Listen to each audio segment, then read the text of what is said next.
So good evening. Welcome to Virtual WIFT. It's episode 4 and it's called Mum's Night In. How fitting. We've had 4 fabulous launch episodes with Steph Power, our key speaker. And I'm your host, Claudia Keach, and I'm co-hosting with Yolandi Franken, who's just been speaking. So the first 3 episodes were fantastic. It's for us as women working in our industry. And of course, we all know there's an extra job on the side there that's been going on all the time, which has been kind of challenging, which is working with our fabulous kids and juggling our work. None of us saw a global pandemic coming. So our job description, which was pretty enormous before, suddenly got a lot bigger. And now we look at the fact that our industry, as we can see now, is making moves to go back. But in the meantime, we've had children at home, be they primary school or kindergarten age, and it's been mentally challenging on the children and on us. And this is where Steph, our champion Steph, who's been leading us on these 4 episodes, comes into play, because Steph, as all of you know from the past episodes, is a 27-year veteran in our industry. She's also a coach and mental health wellbeing counsellor, on-set and off-set. And tonight she's here to kind of give us some tips for our kids and for ourselves. And then, as Yolandi mentioned earlier, before we started filming, this night's about you. It's about women in the industry with children, and that's us. So we've never been shy about saying how we feel. We've got even louder as we become mothers, because there's a lot to talk about. So please don't hold back tonight. When Steph has finished speaking, when it's time for the Q&A, the recording button will go off, and we'd love to hear from you. And without further ado, I'd like to now throw to Stephanie. Cheers. Hello. Hi, everybody. Hi. As Claudia was saying, this is the last in the series that I'm doing for WIFT.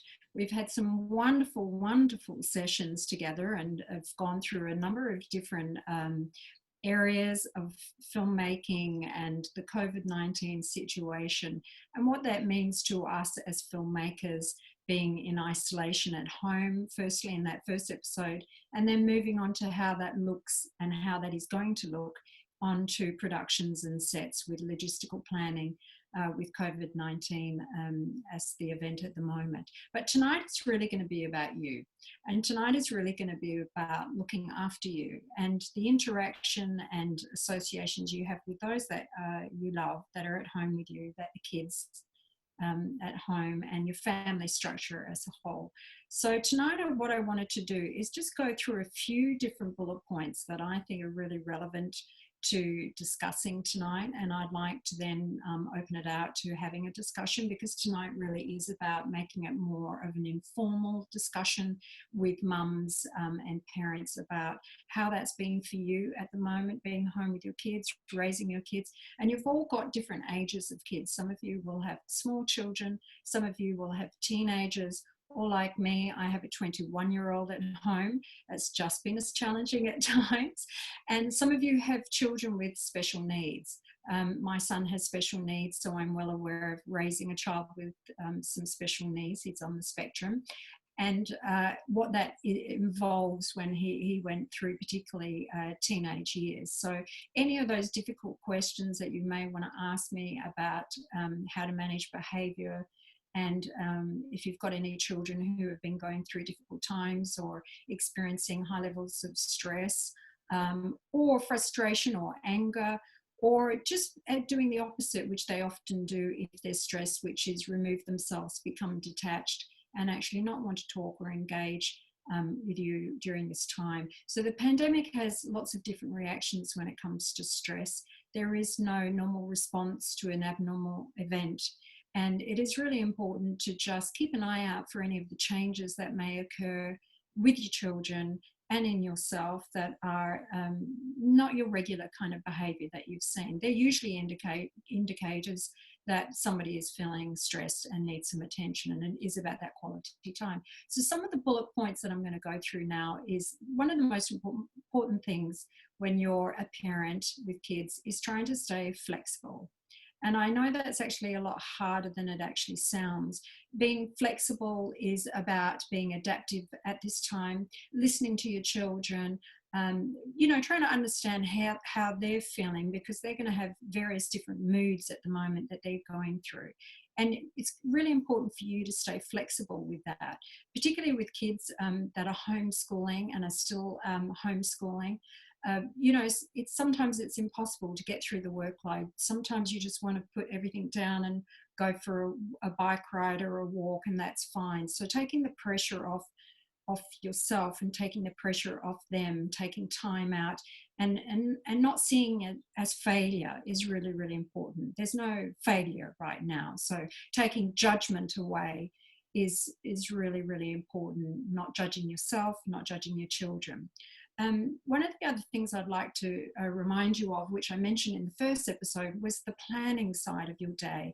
Routines and schedules are really, really important, and putting those in place for particularly small kids. You'll find they're a lot more manageable if they have a set routine. They know what to expect, they know what to do. And certainly with teenagers as well, I've heard of people, kids doing their year 12 and year 11 studies, and how important that is to try and maintain a set time and a space that they can study, so that everybody knows kind of what's happening and what to expect. That's really, really important. And it gives you an opportunity to therefore be able to go away and keep your work routine going too, because you want to maintain your work routine and your productivity. The other thing I'd like to mention is the creativity, and how important it is to be creative, not just you, but also your kids being creative, because the creative part of the brain is also the problem-solving part of the brain. It's also the part of the brain, because it is a problem-solving part of the brain, that is key and essential in building coping and resilience. So particularly if your child is experiencing any form of anxiety, I always recommend to parents that they get as much different, artistic activities out, or drawing, or, play, or whatever it is that they can do, because actually doing something tactile with their hands really calms and relaxes children. And if you can do it with them, even better, because it is about that quality time. It's not quantity. It's definitely about taking that quality time and connecting and stopping and being in the present with them. That could be, an hour, and then you get 4 or 5 hours work out of that. So you'd be absolutely amazed that those kind of very present connections with your children will allow you to then be able to go off and, keep working. The creative activities are great to do together too, because right now it's a very historic time. And I was mentioning to Claudia about time capsules. Now, the time capsules can be done in any format you'd like it to be. It depends what your kids are interested in, whether they're interested in art, or they're interested in photography, or they're interested in writing and journaling, or whatever it is, even gaming. I mean, they like to do that, but you can actually be quite creative with doing a creative time capsule.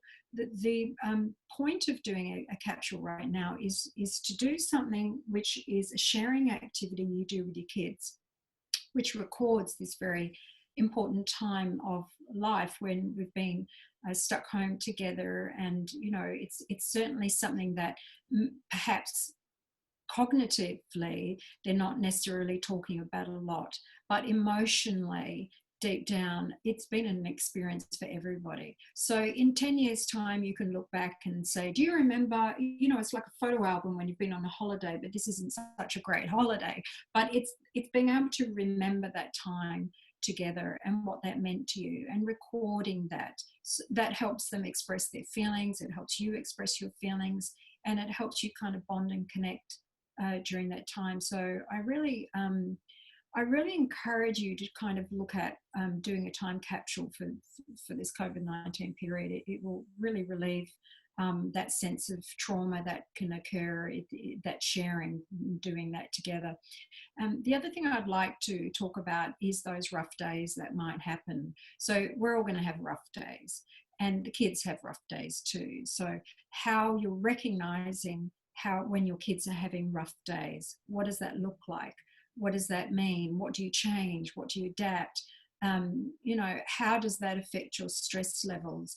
how do you create and build resilience in your kids at that time? What do you do at that time to create an intersection and a relief and change the emotions and that are going on in the room? So it's really important to kind of ask yourself, and I want to hear stories about how you're dealing with that. So taking those breaks is really important. Being able to breathe, being able to take this time to reflect, staying present in the moment. Setting a daily intention with your family is fantastic as well. So for example, today is going to just be a day where, right, we're just going to bake and sit around and relax and do puzzles and do whatever. Tomorrow might be a day where you're doing more picnics and activities and routines and things like that. So really kind of maybe get a feel for where the kids are at. Have the kids had enough time working or studying themselves? Had they had enough time just, contained in the house? Where is everybody at? Because I know that there is a schedule with the schooling. I know when the kids go back, they'll have homework and they'll have work that they're supposed to submit. But I think, keeping an idea of the mood and where they're at, if you have to make a judgment call there and say, I think tomorrow we're going to have an intention. This is going to be the intention. Tell the children what that is. Talk to them about it. Agree on it. Work on that together. So it's not just you imposing onto them, but it's a group agreement, which makes it much more manageable in the long run. And move forward on that. So it creates that manageable goal that you're trying to achieve for the day together. And so just moving on, I also want to make it really, really, really important that if you are struggling or your children are struggling, that you reach out for support, that you really, really ask for support. With your kids, it is hard when you're stuck home for them to feel connected. So whatever you can do to try and help them stay connected, whether it's talking to their friends through Zoom or picking up the phone or staying connected on their iPads with their friends, it's really, really tough. But whatever you can do to create connections that are positive or creative or create joy will kind of just lessen the stress on them right now and lessen the behavioural issues that you might be dealing with, trying to all kind of be in together. I mean, this time will not be forever. And more we're seeing the changes occur, and more we'll be coming out of the isolation and starting to interact. And again, that's also a time to just read the room, as I say. Read the room, check on them, make sure that they're okay, and ask yourself, what is the intention for today? Where are the kids at? Where am I at? What do I need? And making sure that there is a balance between having a break and doing something with a set task and a set goal. And then everybody, you'll find, will be a little bit more emotionally balanced. The last thing you want to be doing is putting judgment and pressure and stress on yourself and on your children. So just thinking about those things at the moment. And I'm going to lead it back to Claudia, who is going to give me some of your messages, and we're going to interact a bit more. But I just want to say before I finish that I really wanted to thank Yolandi Franken, and I really want to thank Claudia Keach, OAM, for bringing me on board into the series and being able to be here for you and any of the questions that you ask, and being able to give you this mental health support at this time during the COVID-19 pandemic. So thank you, ladies, for bringing me on board.